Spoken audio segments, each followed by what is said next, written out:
Hi, I'm Rigger, and today we're discussing how getting the suck from Cinder works. But if you really thought this was going somewhere inappropriate, then here, take your bonk, you deserve it. For those who aren't caught up, there's also spoilers in here for Volume 8, Chapter 5. That's your warning. But, for everyone else, let's get to the video, real quick. Like it if you like it, share it if you think others would like it, let me know your thoughts in the comments below, and subscribe for more. So, let's discuss how Cinder's aura sucking works. I've seen a lot of conversation revolving around the idea that because of the partial aura drain that Cinder did through her arm on both Penny and Raven, that then she'll receive the maiden power should either of them die, as it'll seek out the matching host the same way Amber's did. I believe that's completely false. But to explain myself, this is just a short little video I thought where I'd give my thoughts on how all of that works.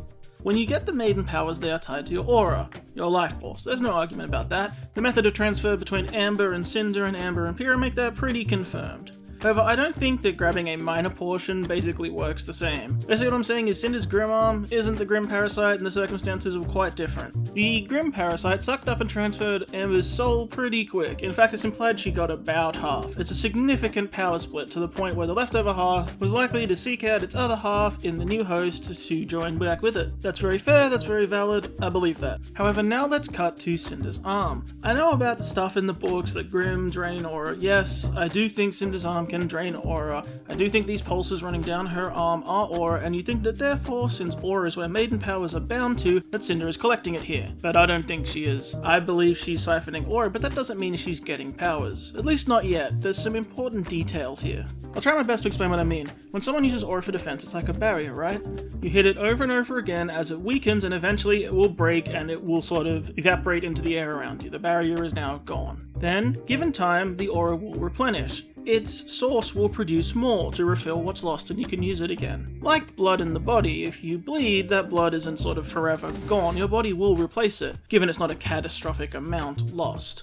I think this works on a similar principle. If I take 10% of your blood, you'll be okay and your body will replenish it. But if I take much more blood, although in the case of the body it works slightly different, it's actually 20% where you start going into shock. But my point is, using it as a kind of metaphor, if I took a more significant chunk of your blood, you're not going to be able to replace it as quickly and it's going to cause severe damage. I imagine aura somewhat the same way. If I take 10% of your aura, I'll get a trace of it, it'll burn off from me, it'll be gone pretty quick, as if it were lost to the atmosphere, as if I'd smacked it off of your aura shield, and just contribute towards your aura breaking. It's just some trace energy that can be harmlessly lost and replaced. But if I got like half of your aura, if I start digging into your core beneath the surface layer of protection that can be replenished and into your real stores of life, and take that aura, then I'm getting into who you really are, and I'm getting to the core of your soul under all those layers. Now I'm doing serious damage, and that's what those powers are bound to. I don't think Cinder has managed anywhere near that with either Penny or Raven, and I'll explain to you what I mean. All the times we see aura being used by huntsmen and people trained to use it, it's first as a shield, and then after that break things get serious, even in the tournaments. When your aura reserve gets too low, you can't safely continue the match, so it's called there.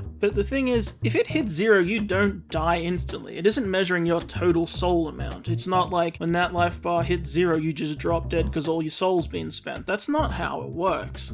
Because it's not measuring your total soul, it's measuring the amount of soul you can project to protect yourself, using the technique that huntsmen or those trained to use aura do. Like, it's not just your total soul amount, it's what you have left that you can manipulate to protect yourself, and once that gets too low, the match is called for safety. 0 aura, as they call it, does not mean 0 soul left and you're dead, it's just 0 left you can manipulate and now you're down to just you, just your skin, just your life force, just your body. You don't have that extra to manipulate and use that you've trained yourself to do. AKA, that's an aura break. That's exactly what happened to Weiss, right? She hit 0, she didn't die, but she was out. The hit was big enough that she was knocked out, she could not continue safely, and she's below the barrier that they usually leave for safety so that doesn't happen. That's just how it is. And I think that's what's really important here is the aura break.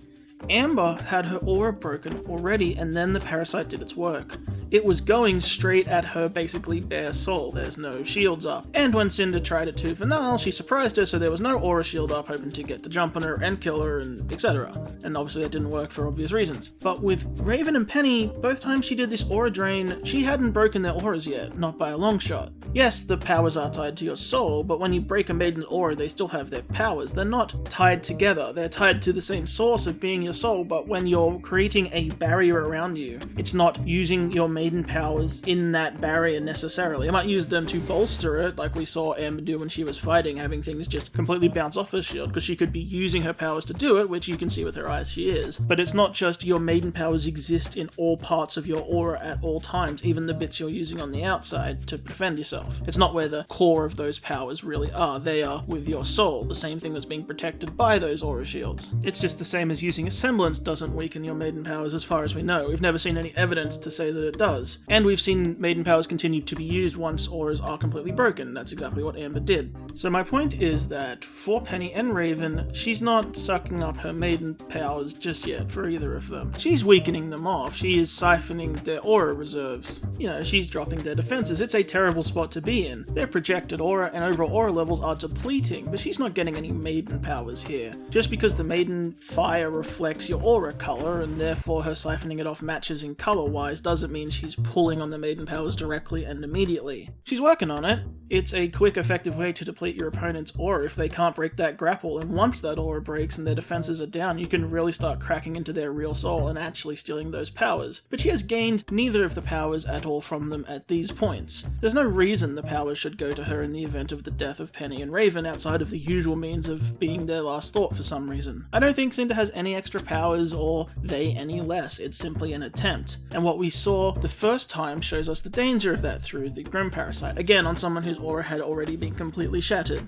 It shows the viewer the danger of what would happen if this is successful. It doesn't mean it has been successful yet in any part or in any small portion. So on a storytelling level, yes, I think Cinder's attempted arm absorbings really mean nothing given the two maidens she's tried it on, but I do think they're important for the next one. You see, you have two failures and then the third time's the charm. It's so common in storytelling, it's ridiculous. Like every video game, every whatever, you need 3 of anything. And her interaction with Amber doesn't count, as that's a different thing with the parasite. It sets the bar. It's the inciting incident. It's where we start to get Cinder on the playing field. Then she tries it on Raven, 1, fail. Then she tries it on Penny, 2, fail. Then she tries it on the Summer Maiden, victory, she finally got it, and then we have to face double Maiden Cinder. It's a classic 3-step build to a success, and that works whether it be a heroic deed or an evil one. That works a lot better for me on a narrative level as well. It makes sense, and it means that Cinder doesn't have what is essentially a cheat move of landing one minor grab on these maidens, and the 2 halves thing isn't instantly recreated every time. That would very much remove the tension and struggle of the story. Amber is the example of what could happen, and now when we're fighting we see that to prevent it happening again. But when Cinder lands these claw attacks, it puts you in the danger area because we've seen what can happen. Not that the overall effect is immediately recreated here. Like I said, I think the fact that Amber's aura was already completely broken beforehand, where both Raven and Penny still had strong amounts enough left to fight, is very important to this equation. This is all just my personal opinion, of course, but I wanted to give my 2 cents on how this works, as I see a lot of people thinking otherwise, and I see much more popular people than myself with a different interpretation, and obviously that has an impact on the YouTube audience and the people who engage with this kind of content. However, I only make things that are my own opinion, and I don't aim to take anyone down, criticize, or say anyone else is wrong or right. I'll just give my own opinions when it comes to questions like this. So that's how it works for me, or at least that's how I think it works. It lines up with how auras work, how semblances work, how the maiden powers have supposedly worked so far, the idea of auto recovery and recharge, and the fact that they're both tied to the soul doesn't mean that they necessarily have to be one-to-one like that. It just makes sense to my mind. It'd be like if someone broke your aura by biting you. Yeah, they bit part of your soul, but they don't have it now. No, it's an external bit of energy you can lose and burn away harmlessly before they get to anything important. But if you continued under such a soul for too long without any shielding, you'd be at risk of them consuming part of who you truly are. And that's the true conspiracy here, that Cinder's aura siphoning is really a cannibalism metaphor. How didn't we see it before? Humanity's endless desire for power will eventually result in us eating each other to destroy the opposition. We will eventually just destroy ourselves with our own greed and hunger. You know, I wrote those lines as kind of a joke, but now look at it, it does kind of line up. Oh well, you guys can get on the speculations for that one. Anyway, that's all from me. Like the video if you like it, share it if you think others would like it, let me know your thoughts in the comments below, and subscribe for more.